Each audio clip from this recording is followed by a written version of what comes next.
Hello everybody, I'm Gwen Campbell-Mindes. Welcome to Gwen's Bookish Ramblings, and I'm running a bit behind on stuff, and I didn't feel like going to the effort of punching through the unfortunately long book I had picked for reasons coming up. Anyways, I didn't have a book, so I'm using one of my backups, and this is The Broken Spoke by Edward Gorey. What I'm showing you here is both the front and back cover at once because, as you can see, this is a single continuous image, with the back cover being the one that has La Dame au Pamplemousse, and the front being the three people and stuff. Anyways, so The Broken Spoke is, as described on its copyright page, this book grew out of a commission from Sports Illustrated, and 16 of the cards first appeared there.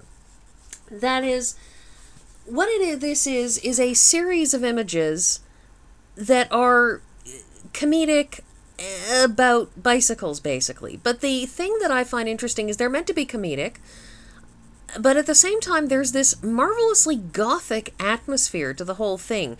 You know, you look at this and you can see, yeah, La Dame au Pamplemousse. I mean, it's like the woman with grapefruit, because there's a woman with grapefruit. I'm sure somewhere in there's a pun that I'm missing, but since I'm missing it, I'm not going to, say anything about it. But you look at this style, and while it's meant to be comedic, it's very, very dark. And the thing about bicycles is they have... The shape of a bicycle is in its way an extremely odd and unusual thing, because you don't see a lot of stuff in nature that really resembles a bicycle, these thin, metal things held together. And you look at this middle bicycle here that's been smushed, and it looks weird and off. So you look at this first image, and here's what I mean about being gothic. The first ride, you see there's a man and he's got a small child who's on the back of the bike with him. And in other circumstances, you might look and say, "Aw, isn't that sweet, a dad taking his kid out for a bike ride with him?" But you look at, between the lack of a background and just the style of drawing, and there's something just slightly dark about it. And, it's not very, very dark. There are things in here that aren't dark, but it's punctuated by some very, very bleak-looking drawings. Like this one, which I forgot to actually take down. This is the second drawing, by the way, in the book. I forgot to take down its heading, because the headings are actually on the page across. This is Monsieur Bandage Erner, or rather Ernier, and his famous unreflecting bicycle. And the thing is, things that lack reflections, whether vampires or otherwise, are always disturbing, because there's always that sense, that same sense that something is deeply, deeply wrong in the world when you have something and it is not creating a reflection or casting a shadow or what have you. That you look at this and you can see that he is there, but his bike isn't. That there's... And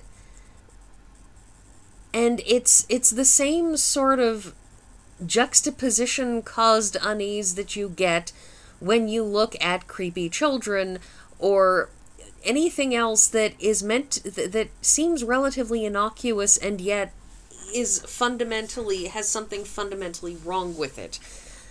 And this is kind of what I mean by this gothic thing. The style of drawing in this, it's interesting, but it's just got these hints of darkness to it, and I had to pick and choose, and I actually left out some of my favorites from this, which, by the way, this is a book that stretches back to my childhood. We've had this book forever. Well, I mean, it was published in 1976, which is about 6 years before I was born, so, it's been in existence my whole life. But it's been a book in the house my whole life, and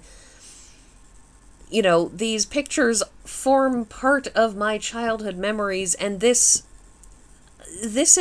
book was always something that was amusing and yet mildly disturbing at the same time. You look at this, and this is clearly just meant to be humorous. Daffodil, who according to her owner, Colonel H. Prune, has in less than 12 years bitten over 17,000 cyclists on the ankle. Haha, very funny. The wiener dog chases people and bites their ankles. But you look at the wiener dog's feet, and I don't know if that's meant to be grass or what, but it looks like the wiener dog has scary claws. And the wiener dog is a black silhouette. She doesn't have details, this Daffodil, the wiener dog. She's just this black silhouette, half part hidden behind this stone pillar from, some probably Gothic manor somewhere in England. And there's just this strange sense to this that, again, something is not quite right. And it's part of the charm of these, really, to look at them and to keep seeing that. Here, a cycling courtship, and you just have, what seems to be a kind of amusing idea of a woman and man, and she's, somehow riding the bike as well as he is, and who knows how she's doing it, and, realism doesn't really matter. But when you consider, once again, this drawing style and the way that you just have these incredibly pale faces that look still and strangely lifeless, and that weird creepy baby on the unicycle that I assume is supposed to be a Cupid pooty thing on a unicycle. And again, it's just, at first glance, there's nothing at all disturbing about it, and then you look at it too long and it starts to add up. It starts to get creepy. Like I said, there's just this strangely Gothic atmosphere, especially for something that was apparently done for Sports Illustrated back in the 70s. One doesn't think of Sports Illustrated as a bastion of slightly Gothic comic images. But here it is. This one is much more Gothic, and I had moved its little descriptor thing down to the bottom, but it should be on the facing page.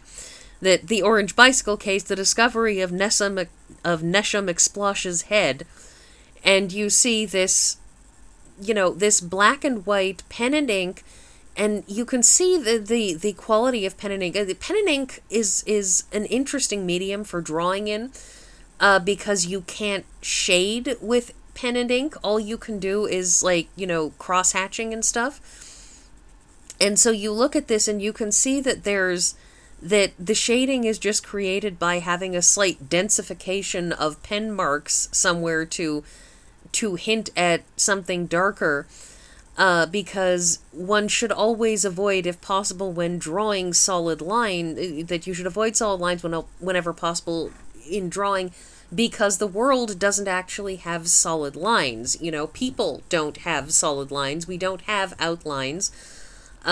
We just appear by contrast of ourselves with our surroundings.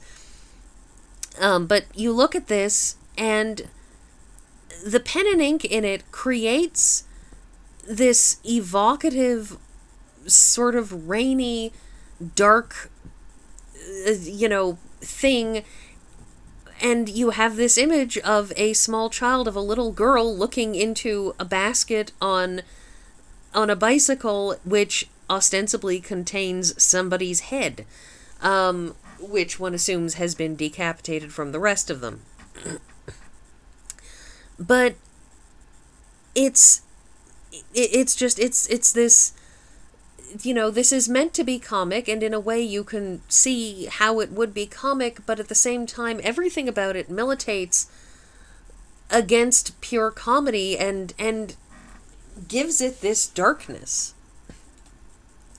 The Cycle Cemetery near Dingy Cruet Blots, however, is absolutely dark. I mean, this just looks like some kind of horrendous something has happened, that you have all of these abandoned, partially destroyed bicycles just left lying around on this hill, and this frankly looks like a scene out of the apocalypse, that there was, a cycling marathon going on when the bomb went off or something.